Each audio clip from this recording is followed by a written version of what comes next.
High বন্ধুরা, কেমন আছো সবাই? আমি এখন দই কাতলা বানাবো।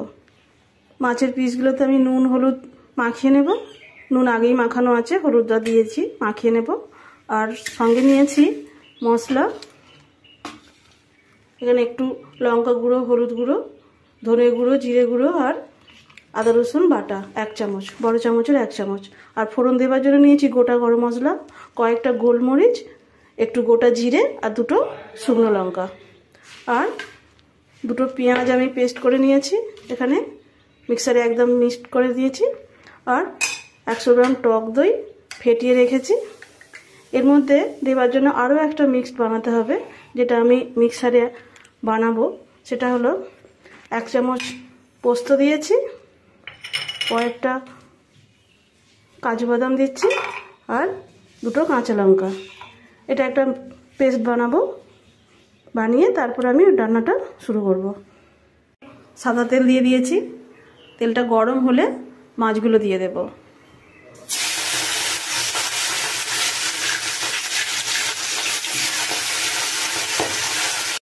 দই কাতলা করলে মাছগুলো খুব বেশি ভাজতে হয় না, একটু হালকা করে ভাজলে তবেই ভালো হয়। মাছটা ভাজা হয়ে গেছে আমার, এখন আমি এগুলো তুলে নেব।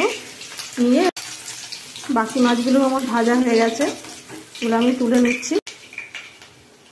গরম মশলা, শুকনো লঙ্কা, জিরে ফোড়ন দিয়ে দিলাম। দিয়ে এর মধ্যে আমি পেস্ট করা পেঁয়াজটা দিয়ে দেবো।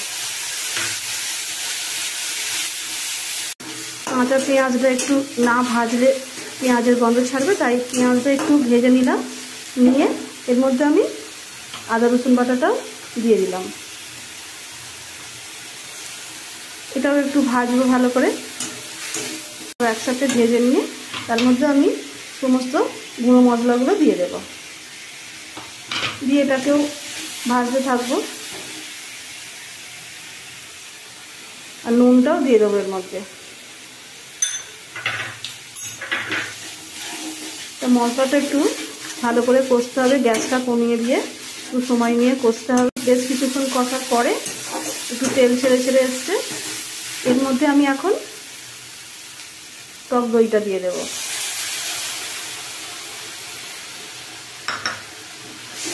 এটাকেও আবার ভালো করে মিক্স করে নেব, ভাজবো বেশি করে একটু ভালো করে। আর এর মধ্যে আমি অল্প একটু চিনি দিয়ে দেব, স্বাদটাকে ঠিক করার জন্য। এটাও বেশ যতক্ষণ না শুকনো শুকনো হচ্ছে ততক্ষণ এটাকে কষতে থাকবো। তা বেশ কিছুক্ষণ কষার পরে তেলটা এরকম ছেড়ে ছেড়ে আসবে, জলটা শুকিয়ে তেলটা ছেড়ে আসবে। দেখো তেলটা কীরকম ছেড়ে ছেড়ে এসছে। এখন আমি দিয়ে দেবো ওই পোস্ত আর কাজু বাটাটা।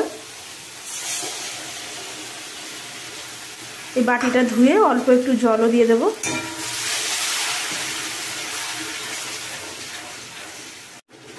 পোস্ত আর কাজু বাটাটা দিয়েও কিন্তু মশলাটা আবারও ভেজে নিতে হবে ভালো করে। বেশ কিছুক্ষণ এরকম নেড়ে চেড়ে নিতে হবে, জলটা শুকিয়ে গিয়ে তেলটা ছেড়ে ছেড়ে যতক্ষণ না আসে। তেল ছেড়ে ছেড়ে আসছে, এবার আমি এতে একটু জল দিয়ে দেব। খুব বেশি ঝোল করলে ভালো লাগবে না, একটু মাখা মাখা হবে, তাই একটু কম জল দিয়েছি। গ্রেভিটা ফুটে গেলে এর মধ্যে আমি সব মাছগুলো দিয়ে দেব। মাছটা দিয়ে গ্যাসটা কমিয়ে দিয়ে 5-7 মিনিট ফোটাবো, তাহলেই হয়ে যাবে। হয়ে গেছে আমার দই কাতলা। এবার আমি নামাবার সময় অল্প একটু ঘি ছড়িয়ে দিয়ে নামিয়ে নেব। আসলে এই রান্নাটা তেল আর ঘি মিশিয়ে করা যায়, কিন্তু আমরা ঘি বেশি ব্যবহার করি না বলে নামাবার সময় একটু ঘি দিয়ে দিলাম।